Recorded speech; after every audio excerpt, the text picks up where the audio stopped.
হ্যাঁ ওইটা এর আগে ঝামেলা করছে, এর আগে জানিয়ে তো এটাকে সমস্যা পাইছে, এটা থেকে তো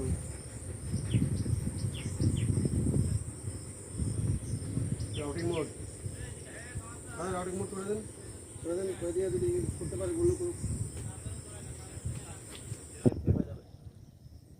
নাকি আগে পাইপের মাপ দেখবেন, মাপটা কি দেখছেন জোড়া পর্যন্ত? না দেখছি না। পাইপের মাপটা একটু দেখেন, তাহলে আপনার ক্লিয়ার হয়ে যাবে কোন জায়গায় আপনার বক্সটা লাগালে আপনার সব কিছু ওকে হবে, বুঝলেন? ইউটিভি কেবলের বক্সটা, ইউটিভি কেবলের কেবল পাইপটা